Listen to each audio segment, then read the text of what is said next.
né, gente? Então a fé nunca é um pódio, aonde eu já cheguei ali. É um caminho. Da mesma forma, a confiança é um caminho, né? E se é um caminho, ele tem momentos que a vida é ótima, caminho é fácil de caminhar, tudo é cor-de-rosa. Tem momentos íngremes, tem lugares esburacados, tem momentos difíceis a gente passar, muito difíceis. Mas a confiança, ela é sinônimo da fé. Então eu sei em quem eu tenho que colocar a minha confiança, aonde eu coloco a minha fé. Então o fato de ser um caminho, não quer dizer que ela não esteja cheia de situações aonde eu vou ter dúvidas, eu vou ter questionamentos, eu vou ter, né, tanta coisa que vai perturbar a minha caminhada. Isso vai fazer parte de nós. E esses momentos podem ser a perda de um filho, ou a perda de um marido, ou a perda de alguém que você ama. Pode ser o diagnóstico de uma doença. Imagina, você recebe uma notícia, um diagnóstico, você está com câncer. Você revê a vida em 2 segundos. Em 2 segundos. Enquanto o médico está falando, você já reviu sua vida inteira. Você já sai de lá achando que está morta. Né? Então, assim, é uma hora que a vida muda de repente. Pode ser uma situação financeira difícil. Pode ser você na iminência de quebrar ou estar quebrado. Então, tem muitas situações na nossa vida que nos colocam em confronto com a nossa caminhada.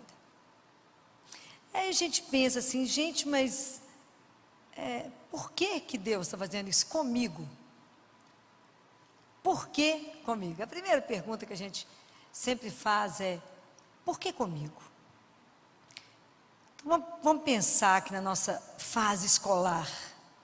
Quando um professor, você está estudando uma matéria, seja história, geografia, matemática, seja o que for. Você estuda a matéria, o professor te aplica uma prova.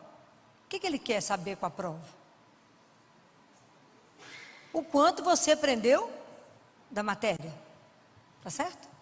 E quando a gente passa situações difíceis na nossa vida, o que Deus quer com isso?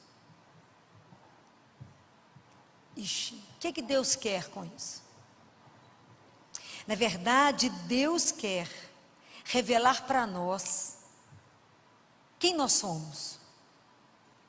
De verdade, quais são as minhas fragilidades, quais são as minhas misérias. Porque você quer conhecer alguém e se conhecer no momento da prova. Aonde quando a vida está indo muito bem, de repente acontece alguma coisa que te tira do prumo.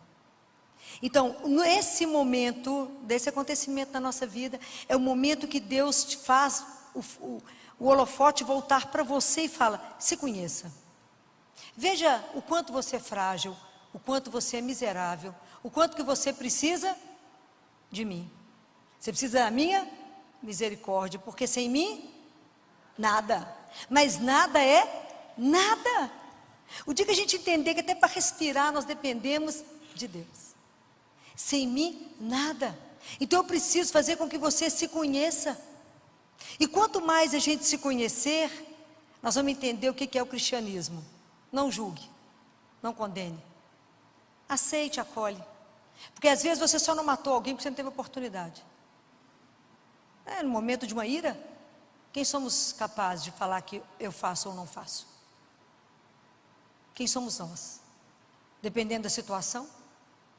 Nós temos uma colega ginecologista brilhante, saiu de casa para trabalhar, marido, uma família muito importante em Belo Horizonte, do direito. Ela saiu, esqueceu alguma coisa, voltou. Quando ela voltou, o marido estava abusando sexualmente da filha de 3 anos. O que essa mulher fez? Pegou a faca e matou ele. Ela estava errada? Não, se eu tivesse no júri, eu teria absolvido essa mulher. Ela foi presa. Hoje ela trabalha com a tornozeleira eletrônica, tornozeleira, está lá. E a mãe cria o filho dela. Ela estava errada? Não. No lugar dela, talvez tivesse feito pior.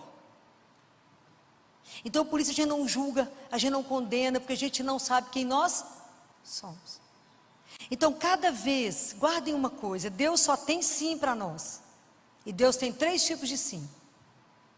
Vocês já sabem desse sim? Já contei isso para vocês. O primeiro que todo mundo quer, você fala, Jesus, me dá um chocolate, e fala, aqui, amor, na mão. O segundo sim dele é quando você fala, nó, que vontade de tomar um sorvete. Eu falo, depois que almoçar. Não é assim que vocês fazem com os filhos? Eu quero comer um doce, primeiro você almoça, depois você come o doce. Esse é o segundo sim de Deus. E o terceiro sim de Deus, você fala com ele, me dá aquele carro ali, ele fala, dou, não aquele, mas muito melhor do que aquele. Essa é a prova dura, porque demora, né? Porque às vezes a grande perda, como foi Maria, a grande prova de Nossa Senhora foi a cruz. Mas a grande tentação da vida dela foi a rotina de 30 anos, esperando ver qual que seria a missão do filho. Porque não acontecia nada em Nazaré. Jesus só consertava umas janelas, umas mesinhas, não estudava para a missão. E a fala do anjo ficando longe. Será que é verdade ou eu estou louca? Então, quando acontecem essas coisas na nossa vida, que a gente tem a oportunidade de se ver, a gente fala, Deus me abandonou, Deus me esqueceu. Não. Deus está nos dando uma oportunidade de crescimento, de amadurecimento, porque a nossa fé é para dar conta das grandes provas da vida, se ela não for madura, ela não dá conta. Nós temos que amadurecer a nossa caminhada, senão a gente não dá conta de caminhar, não damos conta.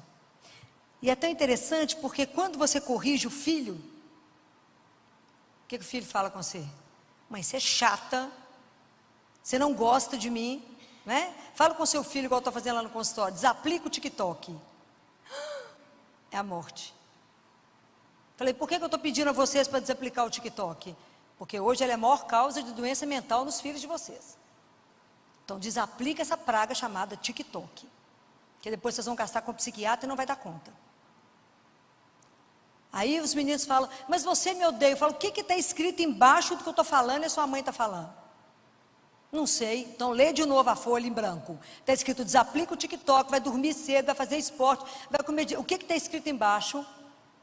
O que Deus está escrevendo embaixo? Quando Ele está te corrigindo, te colocando no caminho. O que Ele está escrevendo? Porque eu te amo. Mas se você não tiver a coragem, não entender a fé, porque a maior tristeza pode acontecer, é quando você desiste de alguém e fala, não vou corrigir mais, porque isso aí é perdido.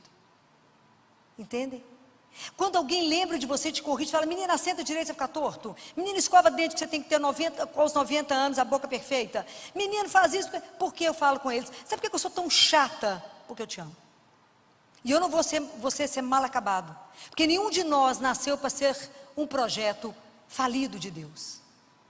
Nenhum de nós. E andar no caminho exige confiança.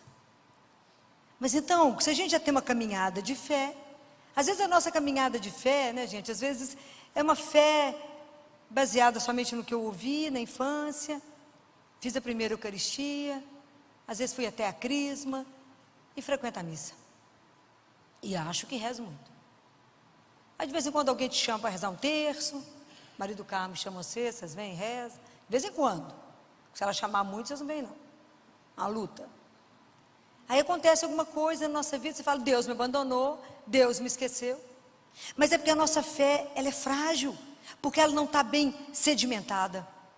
Porque para mim poder ter um crescimento de fé, eu preciso de me aproximar daquele que eu creio. Porque Deus não é uma ideia, Ele é uma pessoa. Jesus é uma pessoa, Ele não é uma ideia. Então eu preciso, a minha confiança eu coloco em alguém, eu não coloco numa ideia. E a relação é de pessoa. E se eu me coloco presente diante de Deus que é vivo, eu tenho que estar presente diante dele inteira. Porque eu começo a rezar, eu ajoelho e voo. Eu nunca estou onde eu deveria estar. Então eu preciso fazer as coisas de verdade, entender que eu não estou diante de uma ideia. E que se eu falei em nome do Pai, do Filho e do Espírito Santo, Ele está ali. Se eu falei Senhor, Ele fala oi. A questão é eu estar. Porque eu assento para rezar, eu calo a boca, mas a cabeça não para de pensar e o coração também não. Então Deus está e eu não estou. Santo Agostinho falava isso. Deus hoje vai me visitar, eu espero estar em casa. Em casa é dentro de você.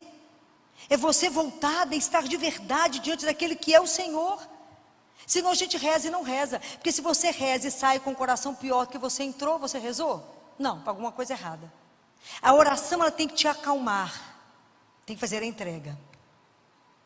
Mas como é que eu caminho na minha vida de fé? À medida que eu escuto, na medida que eu me alimento da palavra. Se eu para mim poder acreditar, colocar minha confiança em alguém, eu tenho que conhecer. Conhecer exige tempo. Por isso que eu falei com vocês que a fé não é pódio, ela é caminho. Tem que ter perseverança. É todo dia, é todos os dias. Todos os dias eu tenho que me encontrar com Ele. É todos os dias. O dia que você pulou um dia, você vai começar do zero outra vez. É um caminho. É contínuo. Aquilo que não há mágica, falei isso com vocês ontem. Para mudar o coração do ser humano não é um estalar de dedos. Há um processo que Deus tem que fazer à medida que eu permito. Lembra da pipoca? O milho vai ser sempre milho. Põe no fogo. E aí ele vai se transformar. E o fogo que nós temos que passar numa hora dessa da provação. Na hora dessa da dor. Na hora que a vida parece que o chão faltou. Aonde que eu me seguro? Aonde que eu me sustento? Quem é de verdade? O Senhor. Quem é de verdade? Então, quando a gente tem que passar por isso, que a vida traz um sofrimento, o mundo te oferece as rotas de fuga. E Deus também te oferece as rotas de fuga. As rotas de fuga do mundo são várias. Você pode resolver embriagar e virar um alcoólatra e beber e achar que assim, você esquece os problemas, tira a dor, te anestesia. Você pode mexer com droga, você pode sair para prostituição, você pode fazer um monte de coisa, você pode sair para o consumismo, comprar todo dia um tanto de coisa, depois sofre com o cartão de crédito, mas é uma opção. Mas nós temos outras rotas de fuga. Quais são as rotas de fuga que a igreja nos dá? Entrar por uma porta e sair por outra? Quais são as rotas de fuga que a igreja te dá? Vai? São os sacramentos. Os sacramentos da igreja serão suas rotas de fuga. É lá que nós nos sustentamos ou nós não damos conta. Presta atenção, você está acontecendo um sofrimento na sua vida, você acha que Deus te abandonou. Você pode reclamar? Sim ou não? Claro que pode. 50% dos salmos são de lamento. Vai estudar a palavra de Deus. Eu não posso murmurar. Lembra do que aconteceu no deserto em Israel? O povo murmurava, não foi assim? Eu não aguento mais esse maná, não aguento mais esse pão, pererê. Deus mandou? Serpente. Então eu não murmuro, porque se eu murmuro eu falo mal dele com alguém. Eu falo, você viu o que o Senhor fez comigo? Deus, quem sou eu? Não merecia isso. Eu sou dizimista, eu frequento a igreja, vou lá todo domingo, sou tão boa. É essa lamúria. Mas reclamar, eu reclamo com. E com quem que eu reclamo? Com Ele. A questão básica da nossa vida é que nós esquecemos que Deus é vivo. Vou morrer falando isso. Que Deus é vivo. Se a gente acreditasse de verdade que Ele está ali vivo, essa igreja caberia de gente? Não caberia. Ia ter fila ali, porque Ele é vivo. Então, a situação está difícil, vai lá e conversa com Ele.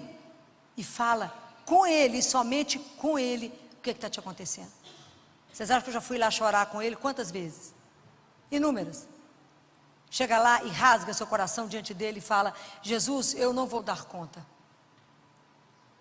Porque o salmo mais conhecido do lamento, de reclamar diante de Deus é qual? Qual foi o número do salmo que Jesus gritou na cruz? Nós vamos fazer catequese qualquer dia, né, gente? Vamos fazer para casa com vocês. Qual que é o número do salmo que Jesus falou? Quando Jesus grita, meu Deus, por que me abandonastes? Que número é esse salmo? 22. É o salmo mais famoso. Você pode ir lá e falar com ele. Meu Deus, por que você me abandonou? Todas as vezes que eu quiser reclamar com Ele, eu vou lá e choro e falo, Senhor, está acontecendo isso na minha vida e eu não dou conta. Mas o que é maravilhoso? Porque todas as vezes que você vai conversar com Ele, todos os salmos vocês vão observar isso, eu tenho a minha queixa, o meu lamento, mas Ele encerra com um ato de confiança. E eu digo a Ele, mas eu sei que o Senhor é capaz de mudar a minha história.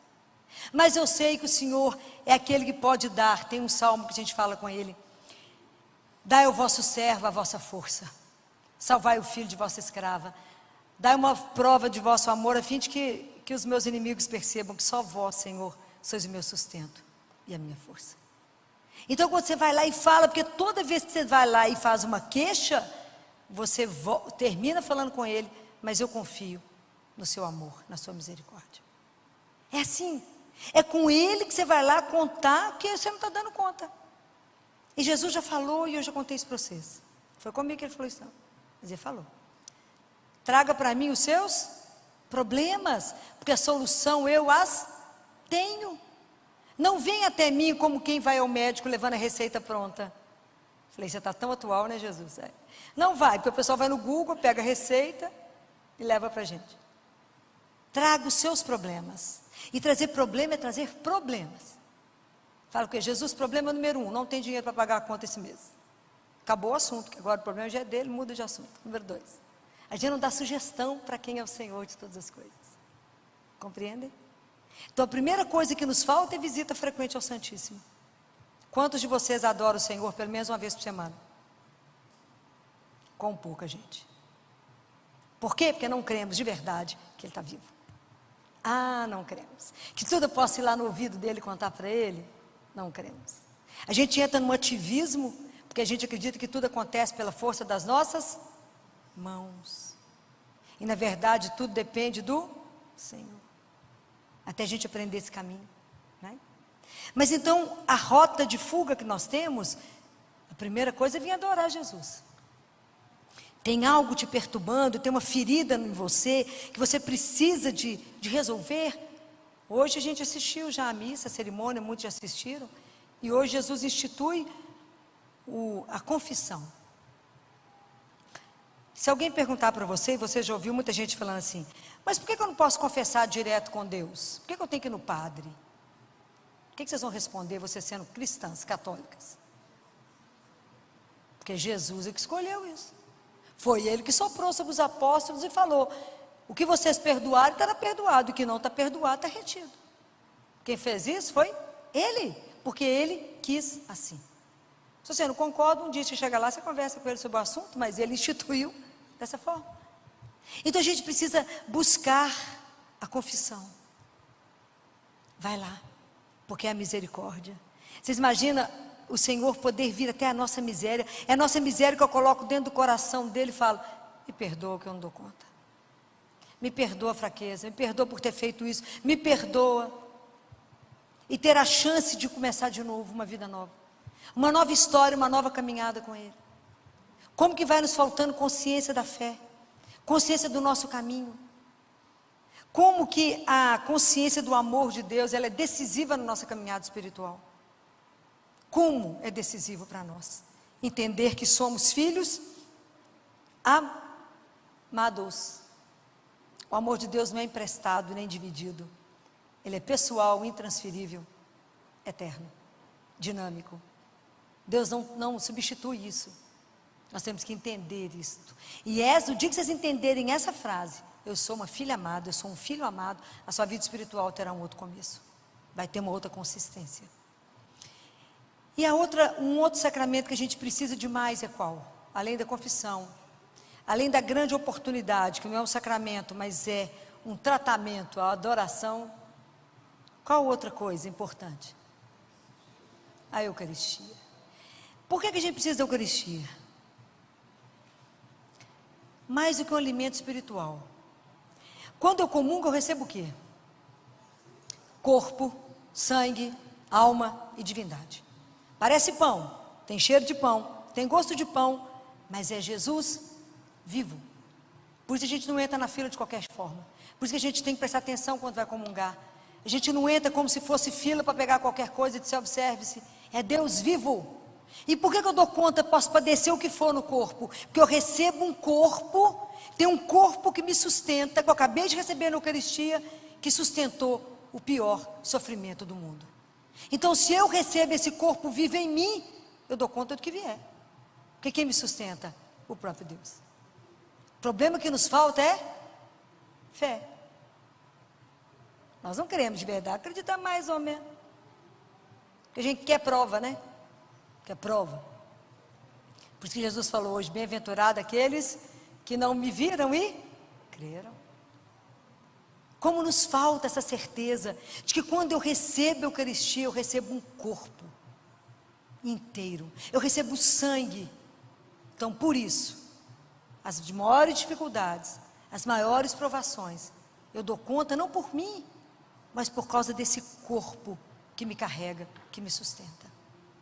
A hora que a gente começar a comungar com mais consciência daquilo que a gente está fazendo, vir com a alma preparada para receber esse Jesus vivo, né? Entender que Ele é o meu Senhor, e que se porque minha rota de fuga vai ser os meus sacramentos, que eu vou receber Jesus vivo que vai me sustentar, eu vou passar pelo fogo.